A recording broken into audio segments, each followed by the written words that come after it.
the sweetest bitterness. The scent of baked apples and spice was Sarah's constant companion, a fragrant aura that defined her days. Dawn arrived with the refrigerator's soft drone and the comforting thump-thump-thump of her rolling pin coaxing life from dough. By sunup, Sarah's sweet surrender glowed on Main Street.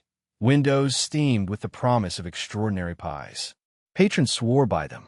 Old Man Hemlock habitually wept over his Tuesday blueberry slice, a weekly ritual. Mrs. Gable insisted the pecan confection eased her arthritic aches.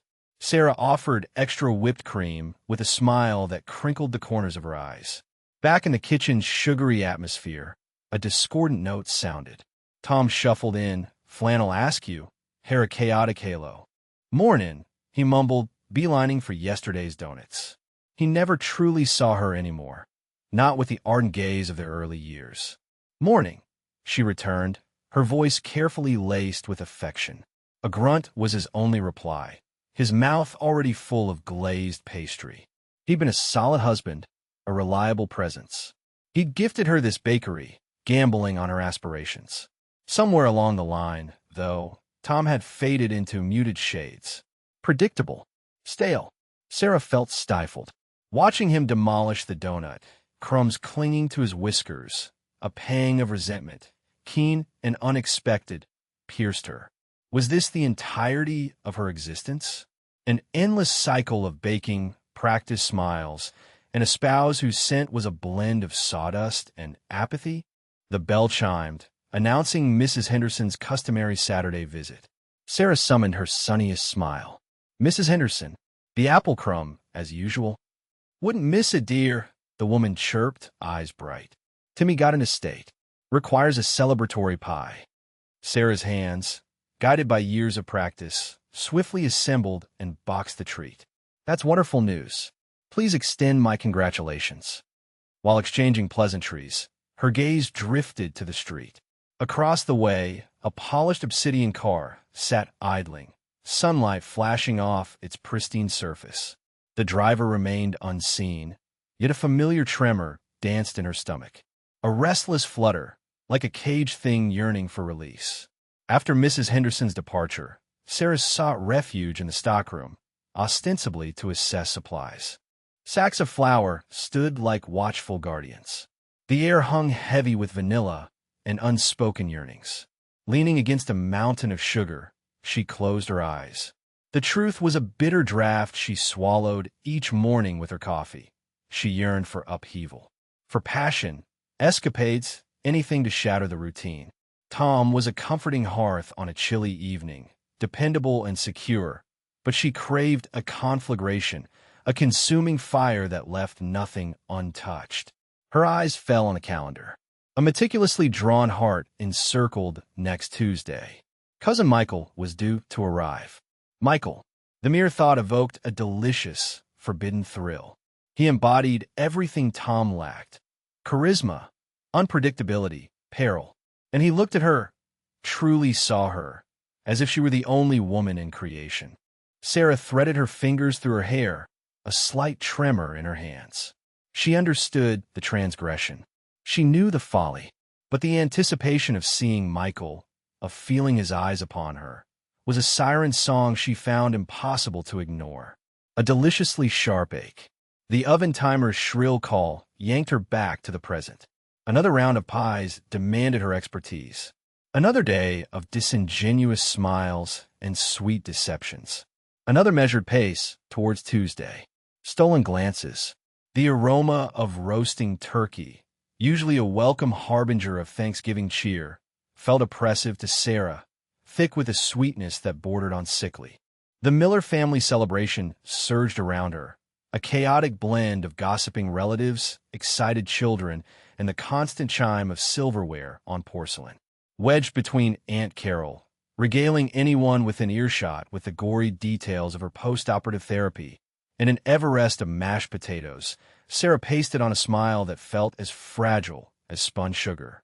Across the bustling room, Mark's laughter rang out, his head thrown back in unrestrained amusement, briefly revealing the strong line of his throat. Emily, glowing with contentment, leaned against him, her hand possessively claiming his arm. A pang of envy, familiar yet more acute than usual, gripped Sarah's stomach. She forced down a mouthful of turkey, the dryness scratchy against her palate, as Aunt Carol launched into a particularly vivid description of scar tissue. Sarah nodded, offering perfunctory acknowledgments while her gaze repeatedly strayed back to Mark. Their eyes met for the barest instant. His smile wavered, a fleeting, indecipherable expression flickering in his eyes before he refocused his attention on Emily. Sarah's pulse quickened. It could have been nothing, a mere acknowledgement in a crowded space, but it felt momentous. Later, as the men drifted toward the television for the obligatory football game, Sarah found herself ostensibly helping Emily clear the remnants of dinner. "Mark is such a gem, isn't he?" Emily sighed happily, stacking plates. He even offered to tackle the dishes. Sarah managed a forced chuckle. Always a charmer whose attentions, she felt, should be directed at her, not Emily. "He's been under immense pressure at his job lately," Emily continued, blissfully unaware. "I'm just trying to smooth things over for him at home." Sarah scraped leftover stuffing into the trash, the metallic scrape echoing loudly in the sudden lull in conversation. "You're a good wife, Em." Emily's face lit up. "I aspire to be." An opportunity presented itself under the pretense of replenishing the ice supply. The kitchen was a sanctuary, thankfully devoid of relatives save for Mark, who leaned against the counter, nursing a beer. "Tough game?" Sarah inquired, her voice betraying a slight tremor. He shrugged. "Lost interest. Too much shouting." He took a prolonged gulp, his eyes holding hers. "That color looks great on you, Sarah. It really suits you." A blush warmed her cheeks. A genuine reaction this time. "Thanks. It's new." She executed a small pirouette, showcasing the simple blue dress. Ironically, it had been Emily who'd encouraged the purchase, declaring blue was absolutely your shade. A low, rumbling chuckle escaped him, sending a shiver tracing its way down Sarah's spine. "Emily has impeccable taste." "She does," Sarah murmured, her voice barely audible. The atmosphere thickened, pregnant with unspoken desires. Sarah moved closer, ostensibly reaching for the ice bucket, her arm brushing against his. He didn't recoil. His gaze intensified, the playful teasing replaced by something deeper, more potent. "Sarah." Emily's cheerful voice shattered the fragile intimacy. "Mark Hahn, have you seen my phone? I can't seem to locate it anywhere."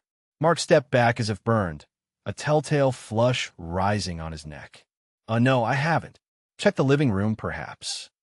Emily, still preoccupied with her search, seemed oblivious to the charged air. "Okay, thanks, darling." She planted a quick kiss on his cheek before disappearing. Sarah and Mark stood in silence, the unvoiced words hanging heavy between them. He cleared his throat, the sound unnaturally loud. "I should probably help her look." Sarah simply nodded, a knot of disappointment tightening in her chest.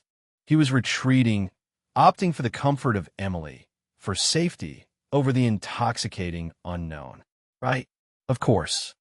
As he walked away, a surge of resentment, scalding and sharp, coursed through Sarah. Emily possessed everything, and she treated it with indifference. Sarah, would appreciate Mark, the intensity of his gaze, the electric current that sparked between them. She intended to make certain of it. The furtive glances had already begun, and Sarah Miller never shied away from acquiring what she craved. Secret meetings. The stolen glances across the Andersons' manicured lawn had become charged, electric. Sarah, perched on a wicker chair, feigning interest in Aunt Carol's rose garden, felt Mark's eyes on her more than she heard Carol's droning about fertilizer. It wasn't just flirtation anymore. It was a dare. And Sarah never backed down from a dare. A text buzzed on her phone. "Backgate, 10 minutes. No name, just the time and place, but she knew. Her heart hammered against her ribs. Excitement, sharp and unfamiliar, coursed through her.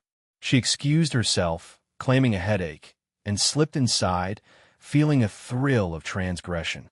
The back gate creaked open easily, a sound amplified in the quiet evening. Mark stood in the shadows of the tool shed, a cigarette glowing faintly in the dim light. He grinned, a flash of white teeth in the darkness. You came. Did you think I wouldn't? Sarah's voice was breathy, a little too high. She walked towards him, the scent of cut grass and something sharper, like gasoline, filling her nostrils. Didn't know, Mark admitted, tossing the cigarette but onto the packed earth and grinding it out with his heel. Thought you might be too sensible. Sensible? The word stung. It was the word everyone used to describe her, a mask she carefully cultivated. Sensible Sarah, sweet Sarah, always agreeable. Underneath, she felt like a tightly wound spring, ready to snap. Sensible is boring, she said, the words tumbling out before she could stop them. Mark stepped closer, invading her personal space. I knew there was something else under there. He reached out, lightly touching a strand of hair that had escaped her carefully constructed bun. Sarah shivered. This was reckless, dangerous, everything she hadn't allowed herself to want. But the wanting was there, a hollow ache that had been growing for years. Tom, her husband, was a good man, a safe man, a predictable man. But predictable felt suffocating tonight. Why are you doing this, Mark? She asked, her voice barely a whisper. He hesitated, his gaze flickering away. I don't know. You're different. He shrugged, a gesture that didn't quite hide the uncertainty in his eyes. And, let's be honest, Carol's been riding my ass about the fence and the gutters for weeks now. Needed a distraction. His shallowness was a cold splash of reality. He wasn't seeing some hidden depth in her. He was bored, looking for a thrill, just like her. It should have been a deterrent, but instead, it felt like permission. Okay, Sarah said, her voice gaining strength. If we're doing this, there are rules. Mark raised an eyebrow. Rules? Yes. No one could ever know. Ever. And it can't be emotional. This is just fun. She hated the way the lie tasted on her tongue. She already knew, deep down, that emotions would be involved. She always got too attached. Mark laughed, a low rumble in his chest. Fun, huh? I can do fun. He reached for her hand, his fingers intertwining with hers. And about the no one knowing part, that's where the fun is, right? She didn't answer, but the answering squeeze of her hand spoke volumes. As they walked deeper into the shadows of the Andersons' sprawling garden, Sarah knew the rules were already broken. The air was thick with the scent of honeysuckle and something else, a heady mix of fear, anticipation, and the undeniable thrill of the forbidden. This secret, this dangerous game, had begun. Beneath the surface, the aroma of roasted chicken and rosemary did little to soothe Sarah's churning stomach. Across the table, Emily laughed at something Mark said, her eyes crinkling at the corners, a familiar and beloved sight that now felt like a punch to the gut. Sarah forced a smile, raising her wine glass in a toast.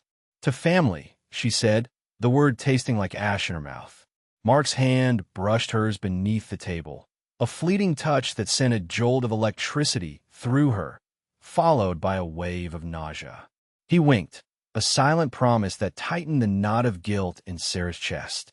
She pulled her hand away, feigning interest in the mashed potatoes, the creamy texture doing nothing to comfort her. Later, after the dishes were cleared and the children were tucked into bed, Emily led Sarah to the living room. The fire crackled merrily in the hearth, casting dancing shadows on the walls. Emily sank into the plush sofa, a sigh escaping her lips.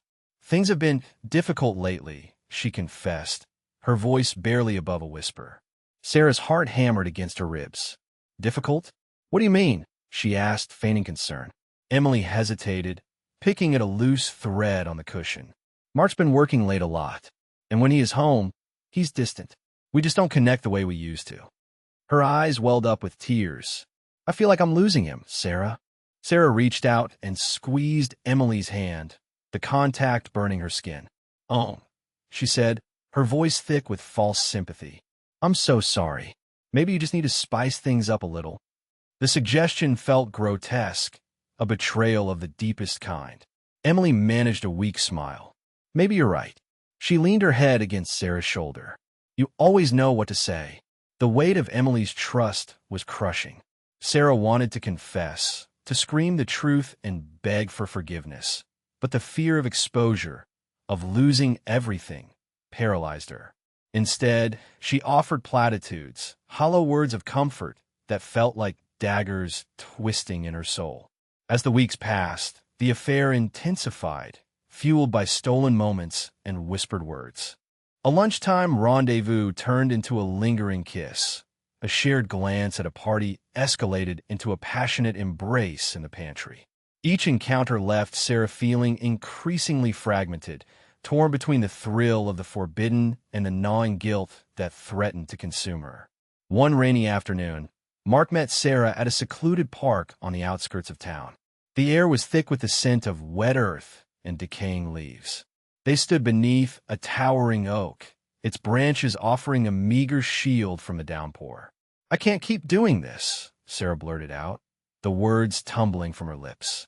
Mark's expression hardened. "What are you talking about?" "Emily, she's suffering, and I can't bear to see her like that." The rain plastered her hair to her face, mirroring the turmoil within. Mark stepped closer, his eyes searching hers. "Don't tell me you're having second thoughts." He reached out and cupped her face in his hands. "We have something special, Sarah. Don't throw it away." His touch was electric, his words seductive. For a moment, she wavered, the allure of his attention overpowering her conscience. But then she saw Emily's face in her mind's eye, her kind, trusting face, and the guilt surged back, stronger than ever. "It's wrong, Mark," she said, her voice trembling. "We have to stop." Mark's grip tightened on her face. "Don't say that," he hissed, his eyes flashing with anger. "You mind, Sarah? You know you are." The rain continued to fall, washing away any semblance of clarity. As Sarah looked into Mark's eyes, she saw not love, but a possessiveness that chilled her to the bone. She realized, with a sickening certainty, that she had made a terrible mistake, one that would have devastating consequences for everyone involved. The surface of her life was cracking, and beneath it lay a darkness she could no longer ignore. Empty promises. The rain lashed Sarah's apartment windows, a relentless percussion mirroring the anxiety thrumming in her chest. Mark perched on the sofa's edge, his posture defeated, the room's gloom sculpting deep trenches in his face. He resembled, she mused, a boy adrift, a vulnerability she couldn't resist. "I can't sustain this, Sarah," he murmured, his voice barely audible against the tempest's fury. "The secrecy, it's eating me alive." Her meticulously crafted facade teetered. "Then cease it," she countered, a deceptive sugar coating the edge in her tone. "There is a resolution, Mark, a rather straightforward one." His gaze lifted, probing hers. "I understand," he admitted, his voice thick with yearning and apprehension. "Emily." Sarah descended to kneel before him, cradling his hands. They were icy and slick with sweat. "Emily exists only in your rearview mirror, Mark. I am your horizon. Can't you grasp that? We could possess everything. An authentic existence. No more furtive encounters, no more fabrication." She tightened her grip. "Picture it, Mark. Weekend escapes, shared vacations. We might even," she trailed off, letting the possibility shimmer in the air, "start a family." The proposition startled him, a visible tremor. He snatched his hands away, rising to pace the cramped space. "It's infinitely more complicated, Sarah. You know that. We share history. Years invested. I can't simply obliterate that." "You are capable," Sarah insisted, her voice gaining altitude. "You must. For us. For my sake." She loathed the desperation creeping in, yet she was powerless to halt it. The prospect of his loss, of reverting to the barren routine that defined her life before him, was anathema. Mark ceased his restless movement, his expression inscrutable. "Very well," he conceded finally, the word weighted with reluctance. "I will do it. I will confess everything." Sarah's spirit soared. "When?" she pressed, holding her breath. "When will the conversation take place?" He hesitated, raking agitated fingers through his already tousled hair. "Soon," he equivocated, avoiding eye contact. "I require a strategy. I can't simply blurt it out. I must contemplate the ramifications for her." "A strategy?" Sarah repeated, her joy rapidly curdling into suspicion. What preparation is required? Simply articulate the truth, Mark. Tell her your affections have shifted. Tell her you harbor feelings for me.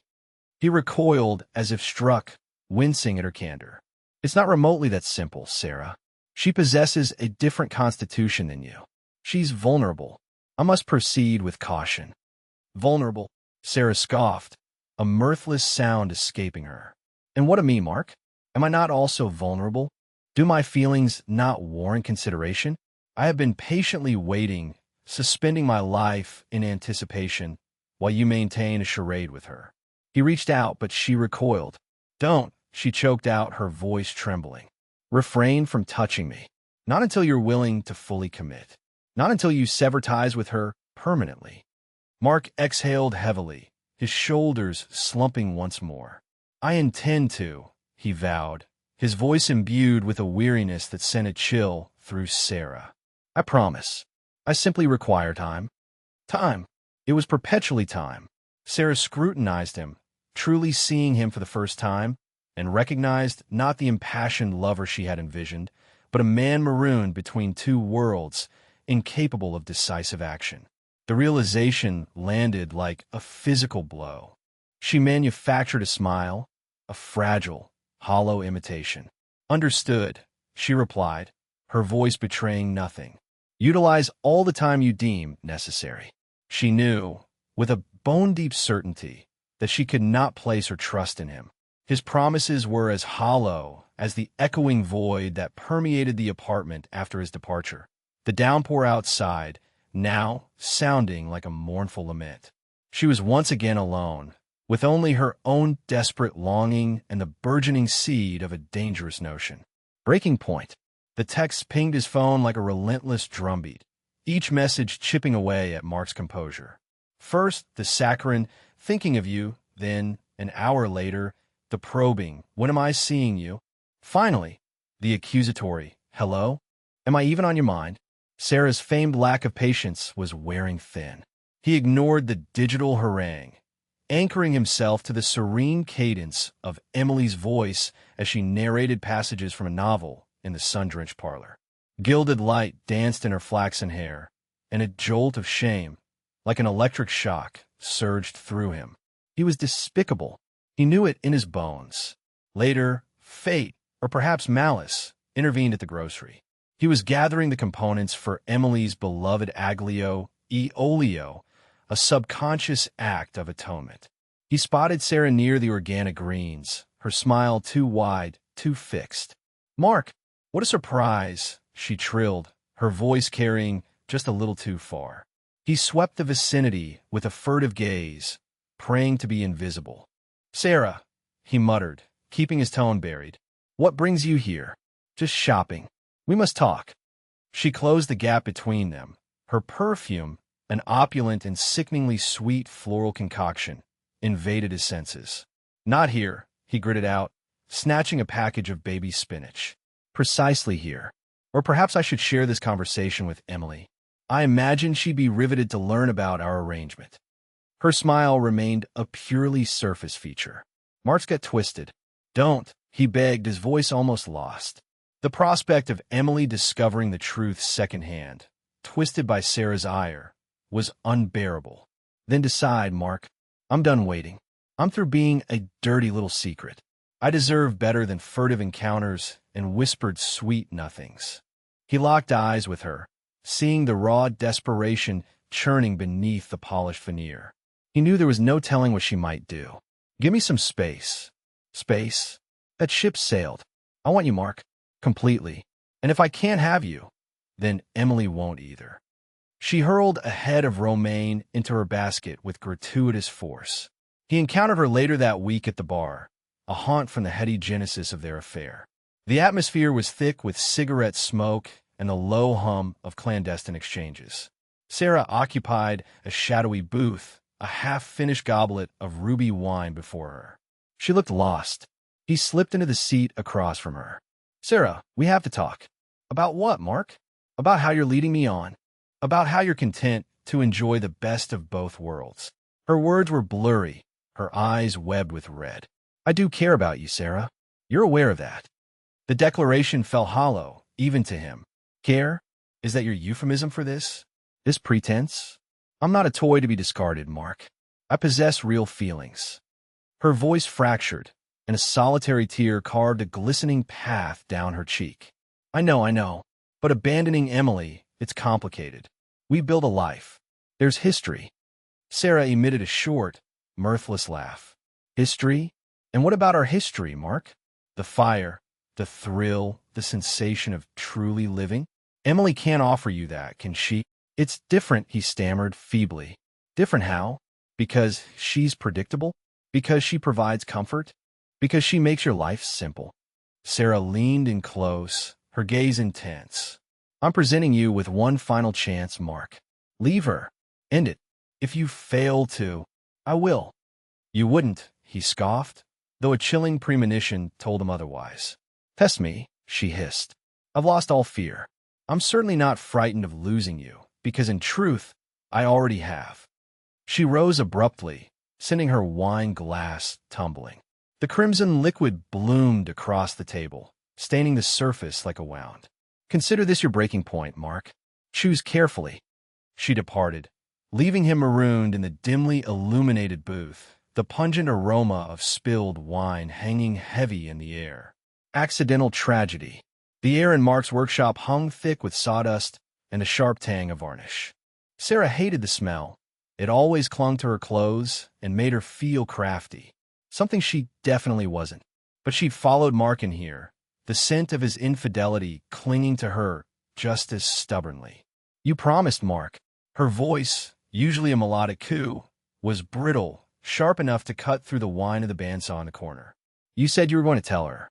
Mark didn't bother looking up from the intricate carving he was working on. Another bloody bird, probably for his wife. Sarah, we've been over this. I need time. You know how Emily gets. Time. Sarah scoffed, the sound echoing off the cluttered walls. Time for what? To string me along until you're too old to even think about leaving her? I'm tired of being your dirty little secret, Mark. He finally glanced up, his blue eyes, usually so full of light, now clouded with irritation. Don't be dramatic. You knew the situation when we started this. The situation was supposed to be temporary. A little fun, a little excitement. Not this. She gestured wildly around the workshop, her hand nearly knocking over a half-finished wooden bowl. This purgatory, Mark sighed, setting down his chisel with a clatter. Look, I care about you, Sarah. You know I do. Caring isn't enough, she cried, stepping closer. The scent of his aftershave, usually intoxicating, now felt suffocating. I want more.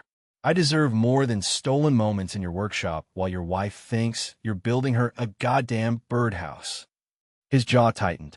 Don't raise your voice at me. Or what, Mark? What are you going to do? Tell Emily about us? I dare you. He stepped toward her, his face inches from hers.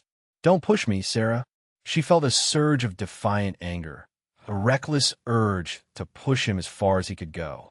She wanted to see him break, to see him choose her, unequivocally. Instead, she reached out, shoving him hard in the chest. It wasn't a calculated blow, more of a desperate, frustrated lunge. Mark stumbled backward, his hand flailing for purchase. He grabbed at a tall, overloaded shelf crammed with tools, lumber scraps, and cans of paint. The shelf wobbled precariously, then, with a groaning shudder, gave way. Sarah watched in horror as the shelf tipped, sending its contents cascading down. A hammer, a coil of wire, a can of turpentine, and then a heavy, cast-iron planer tumbling end over end. Mark didn't have time to react. The planer struck him squarely on the head with a sickening thud. He crumpled to the floor, his eyes wide with shock, a thin trickle of blood snaking through his blonde hair. Silence descended, broken only by Sarah's ragged breathing. The dust from the falling shelf moted in the weak sunlight, filtering through the grimy window. She stared at Mark, unmoving on the floor. He wasn't getting up. The color was draining from his face, leaving him ashen. Mark? She whispered, her voice trembling. She took a hesitant step forward, then another. Mar, stop it. This isn't funny. She knelt beside him, reaching out a tentative hand to touch his face. His skin was cold, clammy. No response. Panic seized her, a cold fist squeezing her heart.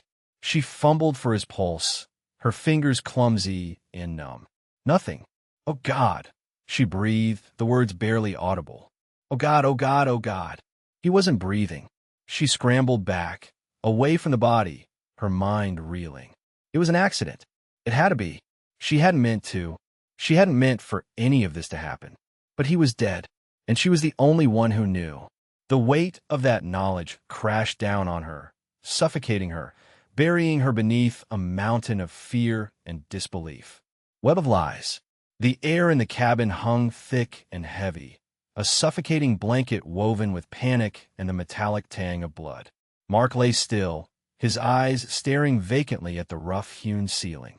Sarah's mind raced, a frantic hamster wheel of what-ifs and how-tos. Jail. The words slammed against her skull, echoing in the sudden, deafening silence. She couldn't let them find him like this. It had to look like an accident. Swallowing the bile that threatened to rise, Sarah forced herself to move. First, the bottle. The half-empty bottle of whiskey lay on its side, a dark stain spreading on the wooden floor. Carefully, she nudged it closer to Mark's outstretched hand. It wouldn't do to have it look too deliberate, too staged. Her gaze darted around the room, searching for anything else that could lend credence to her story. The rug. She kicked it slightly, bunching it up near his feet, as if he'd tripped. Her own disheveled appearance wouldn't hurt either. She roughly ran a hand through her hair, smearing the mascara that had escaped her eyes during the initial shock. The fireplace. The grate wasn't closed. Perfect. She knelt, her hands trembling, and scattered a few embers onto the hearth, creating a hazy, smoky smell that would hopefully mask the other, more sinister scent in the air. Time was slipping away. She needed to call someone. Emily. No. Calling Emily would be a disaster. Emily would know. Emily always knew. The police, then. She fumbled for her phone, her fingers slick with sweat. As she dialed, she rehearsed her story, a fragile structure built on half-truths and outright lies. 911, what's your emergency? I think my friend is hurt, she stammered, her voice cracking. We were having a drink, and I went to the bathroom, and when I came back, he was on the floor. She gave the address, her voice barely a whisper. The operator's calm, measured tones were a stark contrast to the chaos raging inside her. Sirens wailed in the distance, growing louder with each passing second. Sarah took a deep breath, tried to compose herself. This was it, the performance of her life. The first officer arrived, a young man with a concerned expression. He surveyed the scene, his eyes taking in every detail. "Ma'am, can you tell me what happened?" Sarah launched into her carefully crafted narrative, her voice trembling, her eyes wide with manufactured shock. "We were just having a drink by the fire. I went to the bathroom, and when I came back, he was like this. I don't know what happened. He must have tripped." More officers arrived, followed by paramedics. They rushed to Mark's side, but it was clear there was nothing they could do. One of the paramedics shook his head grimly. The young officer turned back to Sarah, his expression hardening slightly. "Can you tell me your name and relationship to the deceased?" "I'm Sarah Miller," she said, her voice barely audible. I'm a friend." He questioned her further, his questions probing, insistent. She stuck to her story, embellishing it with details that she hoped would make it more believable. She spoke of Mark's clumsiness, his fondness for whiskey, the uneven rug near the fireplace. As the sun began to rise, casting long shadows across the cabin floor, Sarah felt the weight of her lies pressing down on her. Each word, each carefully constructed phrase, was a brick in the wall she was building around herself, a wall that she knew would eventually crumble. She had set a terrible machine in motion, and she had no idea how to stop it. Truth unveiled. The scent of stale coffee and simmering anxiety hung heavy in the air of the interrogation room. Detective Reynolds tapped a pen against the manila folder, the rhythmic click of metronome counting down Sarah's composure. He'd spent the last few hours meticulously dismantling her carefully constructed alibi, each piece of evidence a hammer blow to her facade. "Mrs. Miller," Reynolds began, his voice a low rumble, "you stated you were at home all evening, grading papers." Sarah offered a brittle smile, the kind that didn't reach her eyes. "That's right, detective. Long night. Sophomorely. You know how it is." Reynolds nodded, but his gaze remained fixed. "Funny thing is, Mrs. Davison next door mentioned seeing your car leave around 7:30. Said she noticed the headlights cutting across her living room window." Sarah's smile faltered just for a fraction of a second, but Reynolds caught it.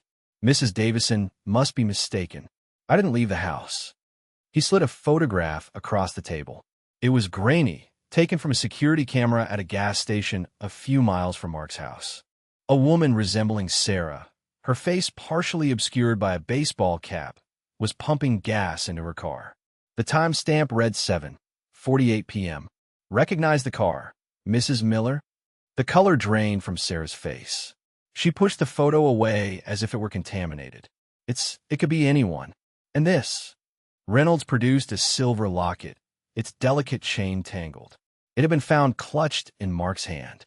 "Emily identified it as yours." Sarah remained silent, her eyes darting around the room like a trapped animal. The air crackled with unspoken accusations. "We also found traces of your perfume at the scene, Sarah. A very distinctive scent, jasmine and sandalwood. Not something easily mistaken." Reynolds leaned forward, his voice softening, but his gaze remained unwavering. "Tell me what happened, Sarah. Help me understand." The dam finally broke. Tears streamed down Sarah's face, blurring her mascara. "It was an accident," she sobbed, the words tumbling out in a rush. "We were arguing. About us. He said he was going to tell Emily. I didn't want him to. I loved him. I couldn't lose him." Her story unraveled, a messy tangle of passion, lies, and desperation.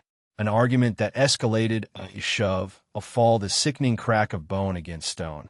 And then, the horrifying realization of what she had done. The arrest was swift and brutal. Handcuffs clicked shut, the cold metal biting into her wrists. As they led her away, she caught sight of Emily in the hallway. Their eyes met for a fleeting moment. Emily's filled with a raw, unbearable grief. Sarah's with a desperate plea for forgiveness that would never be granted. The news ripped through the small town like a tornado, tearing apart families and friendships. The Millers, once pillars of the community, were now pariahs. Whispers followed them everywhere, their name forever stained with shame. Emily retreated into herself, a ghost in her own home. The laughter and warmth that once filled the Carter house were replaced by a chilling silence. Every memory, every shared moment with Mark, was now tainted by the bitter knowledge of Sarah's betrayal. She wandered through the house, touching his belongings, inhaling his scent, clinging to the remnants of a love that had been so cruelly stolen. Sleep offered no escape. Nightmares plagued her, vivid replays of Mark's lifeless face, Sarah's tearful confession. She was adrift in a sea of grief with no shore in sight. The world she knew had shattered, leaving her lost and alone in the wreckage.